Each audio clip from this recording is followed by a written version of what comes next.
O arco das Formigas Quimera começou oficialmente no dia 23 de junho de 2003, no capítulo 186 de Hunter x Hunter. 8 anos depois, ou 9 se você for considerar o lançamento dos volumes, no dia 3 de outubro, ou 4 de abril considerando os volumes, o arco chegou ao seu fim, com um sentimento muito grande por parte dos fãs de que esse não era só o melhor arco de Hunter x Hunter, e sim o melhor arco da história dos animes. Eu confesso que acho York um arco mais divertido de assistir, e ele sim é meu arco favorito de Hunter x Hunter, mas eu não vou me dar o luxo de afirmar que York ou Formiga Quimera são o melhor arco da história, porque eu não vi todos os arcos da história dos animes, então não tem como eu fazer esse tipo de comparação. Mas provavelmente é um dos melhores que eu já vi, sem sombra de dúvidas. Tentar explicar e opinar sobre o Formiga Quimera é impossível para quem nunca viu o anime. É literalmente tentar explicar um monte de coisas para alguém que não sabe nem o que é nem. É tipo, literalmente impossível. Então se você não viu Hunter x Hunter, pule esse vídeo e assista o de amanhã. Compensa mais para você, juro. Esse vídeo não tem ponto, esse vídeo não tem índice, esse vídeo não tem porra nenhuma, sou só eu divagando e divagando e divagando sobre esse arco, que eu acho muito foda. Antes de começar, obrigado aos membros do canal por apoiarem essa coisa aqui financeiramente. Teremos um concurso de sorte no final de setembro e qualquer um pode participar, basta virar membro e estar com o status de membro no dia do concurso. Formigas Quimera começa imediatamente após o fim de Grid Island. Gon descobre que um jogador chamado Nig já cruzou com ele, e o garoto desconfia que o jogador é seu pai, Jin, e vai até seu encontro. Chegando lá, ele descobre que o jogador é na verdade Kaito, amigo e aluno de Jin, homem que já salvou o Gon e foi responsável por contar a ele que Jin estava vivo e era um caçador. Aqui, já somos introduzidos ao problema. Kaito está estudando sobre uma espécie muito perigosa de animais, conhecida como formigas quimera. As formigas quimera se reproduzem por fagogênese, então se a rainha comer um leão, por exemplo, sua cria vai nascer com características de um leão. Mas o problema é, e se a rainha comer um humano? Ou pior, e se ela comer um humano com Nen? O mangá de Hunter x Hunter desenvolve melhor a relação entre Kaito e Gon. No anime eles não têm muita conexão, o que faz parecer que a morte dele não deveria gerar tanta comoção por parte do Gon. Mas deveria sim. A conexão entre eles é bem maior do que a mostrada no anime. O primeiro acerto do arco são seus novos personagens. Óbvio, temos aqueles que não servem para muita coisa, tipo a equipe do Kaito, e outros que são essenciais, e são muito bons. O primeiro é obviamente Kaito. À primeira vista eu pensava que ele seria aquele típico personagem emo, sad boy, que gosta de trabalhar sozinho e é arrogante com todo mundo, mas não, o Kaito é um doce de pessoa, ele é gentil, ele é amigável, menos com o palhaço dele, e ele gosta muito de trabalhar em equipe. Ele é um personagem que você, porra, adora, cara, e você teme, porque você sabe que, porra, se o Kaito é aluno do Jin, então ele é forte pra caralho. Depois que os humanos começam a ser devorados, a raça das formigas cresce muito, em sociedade e em personalidade. Os personagens agora têm desejos, sentimentos e até vontades. Alguns querem só seguir a rainha incondicionalmente, outros ao longo do tempo começam a querer criar sua própria sociedade, e isso já torna cada um deles muito mais do que simplesmente capachos. Depois de um tempo, a Associação Hunter é convocada para resolver a situação. Netero seleciona pouquíssimas pessoas e parte para o país isolado onde as formigas estão se desenvolvendo. Nesse meio tempo, a Rainha da Vida aguarda real, e a primeira membro a nascer é Neferpitou, uma formiga bizarramente forte que representa o perigo que essa espécie é. Eles têm uma evolução muito rápida e vão ficando cada vez mais forte. Pitou decide testar seus poderes e seu primeiro alvo é justamente Kaito. Em sua luta nunca vista pelo público, a formiga o mata e arranca sua cabeça, estabelecendo desde cedo seu nível de ameaça gigantesca. E olha que o rei nem havia nascido. Depois disso, Gon e Killua fogem do país e se deparam com Netero. Então eles são desafiados por Netero a derrotarem os alunos de Morel, Knuckle e Shot. Aqui o clima do arco é cortado para um mini arco de treino de Gon e Killua, porque eles sozinhos não podem fazer nada contra as formigas mais fortes. Eles conhecem Palm, uma maníaca que fica apaixonada pelo Gon durante um tempo. E, cara, assim, essa parte. Knuckle e Shot são muito fodas. O Knuckle é um cara muito forte, mas ele é muito sentimental. Ele faz questão de explicar toda a sua habilidade pro Gon só por gentileza, só porque ele é um cara gente boa. E é dito no anime que bons hunters atraem os animais, e Knuckle sempre está rodeado de cachorrinhos. Shot é muito forte também, mas ele é muito tímido até pro combate. Ele simplesmente não gosta muito de magoar as pessoas e deixa até de matar Gon por simplesmente ser tímido. Morel e Gnov também são dois puta personagens. O primeiro é um cara muito forte, muito calmo e tranquilo, enquanto o outro é um pouco arrogante quanto à ameaça que as formigas representam. Ele acha que vai ser um serviço tranquilo, o que gera consequências brutais para ele futuramente. Um sub-arco que existe em Formigas Quimera é se Kaito tá vivo ou morto. O público sabe que ele tá morto, mas Gon acha que existe a possibilidade dele ter escapado e estar em algum lugar escondido. Então ele deve ser salvo, mas no fundo você sabe que não tá tudo bem. Depois os dois membros da Guarda Real nascem, Yuppie e Shayapuf, esse último sendo provavelmente um dos melhores personagens dessa obra. Shayapuf é uma formiga elegante, ele não é muito bem um especialista em combate como seu companheiro Yuppie, mas ele é extremamente leal ao rei. E antes de falar da Guarda Real, vamos falar um pouco dele, o melhor personagem desse arco, Meruem. Meruem aparece matando a sua própria mãe. Gente boa pra caralho ele.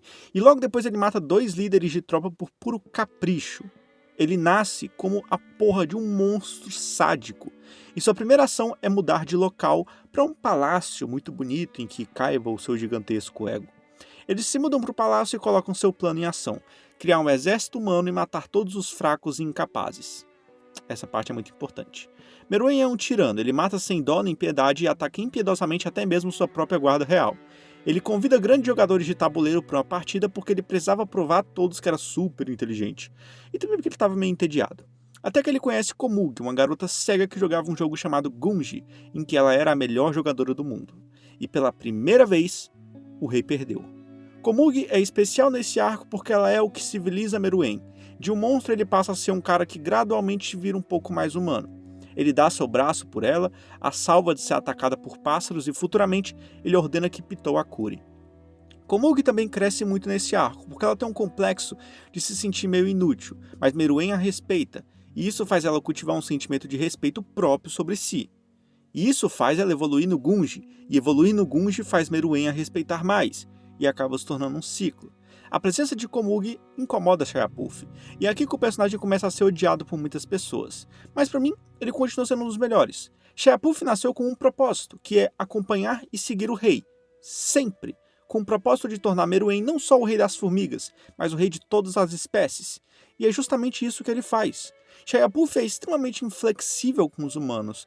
Para ele, os humanos são tipo um retrocesso para o rei. E perceber que a sua majestade estava começando a criar sentimentos pela garota, Shayapuf começa a tentar tirar ela do caminho, a todo custo. Shayapuf é, em essência, apenas o mais fiel dos companheiros. Ao perceber que algo aconteceu com o rei depois da luta contra Netero, ele mostra o seu lado mais selvagem, o lado mais animal. Tipo assim, ele era um cara bonitão e elegante, não sei o que, e ele vira isso, tá ligado? Ele vira um monstro, pra mostrar pra todo mundo ali que se for pelo rei, ele tá disposto a levar todo aquele confronto a sério. Ele só parece ser fraco porque sua intenção não é matar todo mundo e fim de papo, é simplesmente proteger Meruem. Na chuva de dragões, como citado no vídeo sobre polêmicas em Hunter x Hunter, ele não vai enfrentar Netero, ele simplesmente voa em direção ao rei, e chora ao perceber que não estava presente quando Meruem precisava. Mas voltando um pouco à história, os humanos bolam um plano de separar Meruem da guarda real, então Netero enfrentaria o rei, enquanto os outros se dividiriam para lutar contra a guarda. Mas o nascimento do rei facilita a vida dos humanos, pois gera uma ruptura na sociedade das formigas. Não era mais um conjunto, seguindo ordens da rainha, era Meruem e sua guarda, Leol e seu grupo, Zazan e seu grupo e assim por diante. O famoso cada cachorro que lamba sua caceta. Isso deu aos humanos facilidade para criar aliança com as próprias formigas, que no fim das contas não eram tão monstruosas quanto pareciam. Mas para mim, uma parte ruim desse arco é que o ritmo dele é muito lento, e a insistência do narrador me deixou meio bad também, porque, cara, é chato. Mas a partir do momento em que a invasão no palácio ocorre, eu comecei a simplesmente viciar nesse arco. Muita coisa acontece ao mesmo tempo, muita gente lutando, uma puta de uma guerra. E o ponto alto talvez seja a luta entre a formiga mais forte e o humano mais forte. Vamos falar um pouco sobre o Netero. Me incomoda às vezes ver algumas pessoas falando que os motivos para Netero lutar contra Meruem são puramente egoístas, e ele é menos humano que a formiga. Eu simplesmente não consigo entender essa visão, porque para mim Netero é o ser humano mais altruísta que tem ali. O Netero lutou com Meruem por dois motivos. Ele sabia que tinha que sacrificar alguém pela missão, então ele escolheu a si mesmo, o que é basicamente a coisa mais altruísta que você pode fazer. E mesmo ignorando o ponto 1, ele sabe que é o usuário de NEM mais forte do esquadrão de invasão. Gon e Killua não vão tocar em Meruem, óbvio. Morel é simplesmente um monstro do caralho, mas ele e Gnov precisam liderar a força durante a invasão. E além disso, Morel não estava 100% da sua forma, E o Knov, quando sentiu o Nendo Shayapuf, ficou assim. Imagina o que aconteceria se ele ficasse de frente pro fucking rei. Knockle, Shut e Palm também são muito fortes, mas o Meruem iria matar os 3 antes que eles pudessem entender o que aconteceu. Netero era o único com uma chance decente de talvez derrotar Meruem sem usar a rosa. Na melhor das hipóteses, Netero pode vencer o X1 sem nenhuma bomba precisar ser usada, e na pior das hipóteses, Netero se sacrifica e Meruem morre. Alguns dizem que Netero ainda é o agressor e queria lutar enquanto Meruem só queria conversar. Netero deu início à luta, mas antes disso ele perguntou a Meruem se por meio de alguma conversa eles poderiam chegar a um consenso em que os humanos não fossem subjugados pelas formigas. Meruem responde que sua decisão, seja ela qual for, não será aquela em que os humanos existem como são agora. Como defensor da humanidade, o Netero não pode se contentar com nada menos do que a proteção da mesma. Então naquele ponto ele teve que se concentrar em uma luta, já que claramente o diálogo não seria o bastante. Eu já vi outras reclamações de que Netero poderia simplesmente ter plantado a bomba ou detonado ela imediatamente sem lutar. Mas o problema é que o Netero ainda precisa levar o Meruem até o local, e uma vez lá ele não pode simplesmente voltar e esperar que o Meruem fique sentado de braços cruzados enquanto tem uma bomba na frente dele. Portanto, não há um cenário plausível em que Netero não tenha que ficar próximo ao rei. E outra, a bomba é o seu último recurso. O Netero provavelmente não quer se matar na hora. Qualquer um tentaria pelo menos lutar e tentar vencer, né? Já que isso significa que há uma chance de que eles possam viver. O Netero deu o seu melhor e confirmou que nada poderia derrotar Meruem. Então, ele prontamente usou a rosa como a última esperança. Outras pessoas perguntam por que Netero não trouxe mais gente e botou Meruem pra mamar. Ele poderia ter colocado Jin, Botobai, Misa Storm, Jesus Cristo, Naruto, Goku e todo mundo contra o Meruem. Mas, como visto no mangá, o Pariston estava ativamente sabotando a missão impedindo que reforços fossem enviados.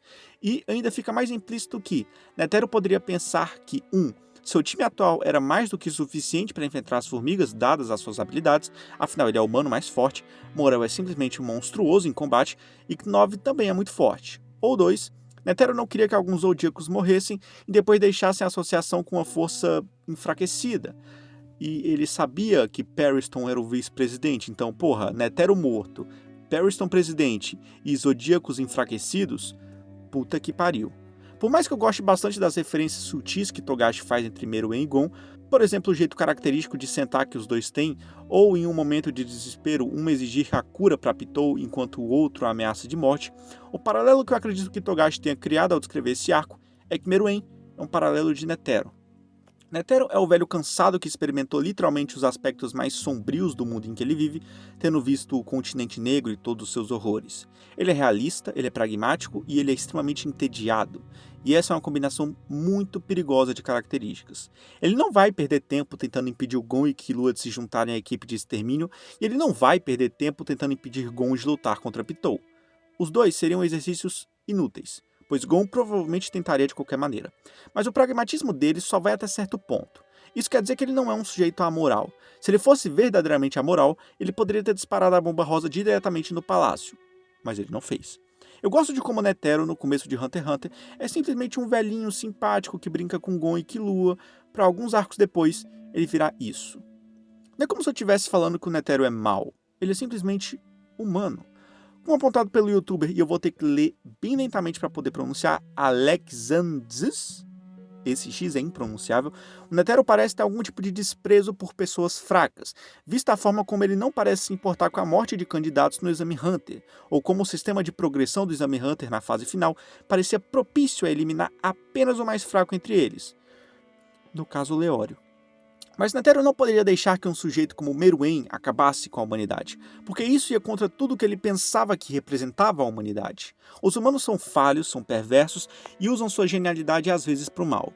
Nós não temos a maior força, a maior velocidade ou a maior resistência em comparação a outras espécies, mas nós temos a maior inteligência. O ser humano ter passado por tudo o que passou e ainda continuar firme como continua, mostra que somos uma raça vencedora, e vencedores são aquilo que Netero mais gosta no mundo.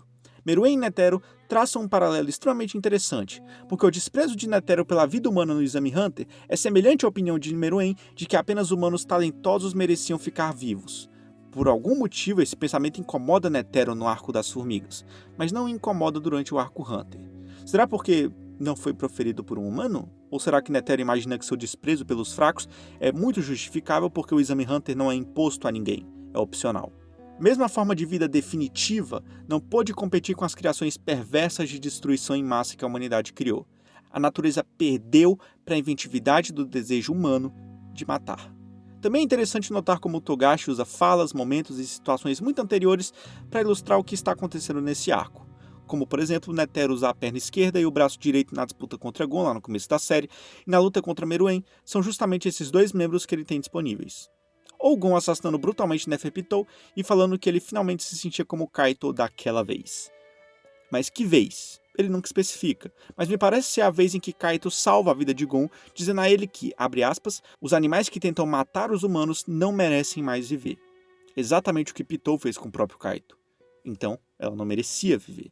Uma cena muito bonita pra mim é a da morte do Shayapuf. Nós vemos a consequência da bomba em seu corpo, com ele cuspindo sangue, mas sua real morte não é presenciada por ninguém, tipo os seus momentos finais. Mas é triste ver que seu próprio rei virou as costas pro seu mais fiel súdito por causa da criatura mais frágil do mundo.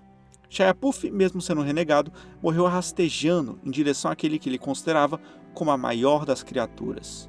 E a cena final entre Komugi e Meruem é provavelmente o momento mais bonito desse arco. A criatura mais poderosa morre nos braços da criatura mais fraca, não desejando que sua identidade seja apenas de puro poder. Ele pede para ser chamado pelo seu nome uma única vez. E quando ele desliza para a inconsciência, ele ouve: "Boa noite, Meruem. Eu estarei juntando-me a você em breve." O rei começou como um governante sociopata sem nome, sem identidade, uma representação pura de poder, e terminou sendo Meruem, uma representação do potencial para a mudança, mesmo no mais escuro dos seres. Para mim, a magia do arco das Formigas Quimera é que tudo muda. O puro mal pode se tornar bom, e o puro bom pode se tornar mal. A humanidade é assim. Mas, obviamente, cada um à sua maneira. É isso. Tchau.